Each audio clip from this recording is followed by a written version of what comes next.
Welcome to Cox Local Edition at CNN Headline News. I'm Tanya Hinder with Cox Communications. It's my pleasure to welcome Liz Reynard, who is the Director of Operations for Food for Others. Welcome, Liz. Good morning. Thank you for having me. Liz, for those viewers that don't know much about Food for Others, could you tell us a little bit about your organization? Certainly. Food for Others is the largest provider of free food to families in Northern Virginia.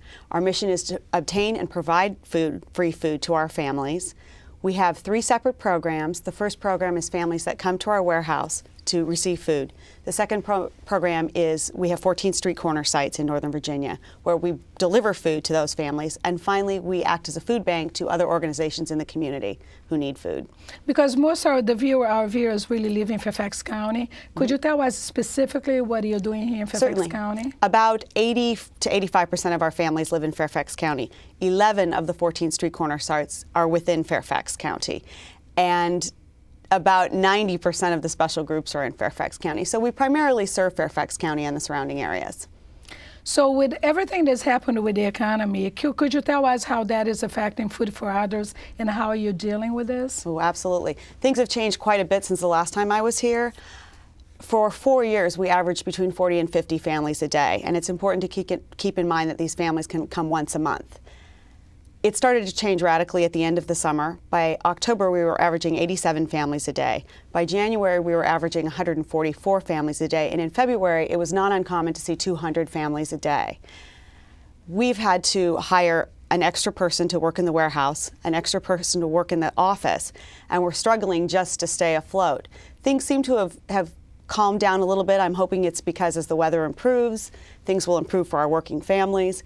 But we're very much struggling to keep food in the warehouse right now.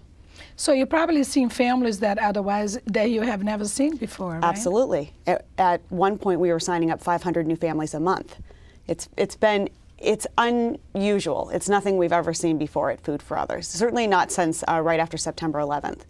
And where do you get your food from? And I'm sure if our viewers would like to help, what should they do about it? Yeah, all of our food is donated, all of it. The only thing we regularly purchase are milk and eggs. So our food comes from food drives. It comes from families, it comes from churches, it comes from schools. It comes from the Boy Scouts, it comes from the Postal Supervisor's food drive. It's all donated. So, in the past, you always thought about food drives during Thanksgiving or Christmas, but now it's an ongoing... I'm so glad that you said that, because we do like viewers to know, especially at this time of year, that hunger doesn't take a vacation. When the schools go home for the summer, lots of times children who were receiving free and reduced breakfast and lunch are now not receiving it at school. So these families have this extra burden of feeding their children at home.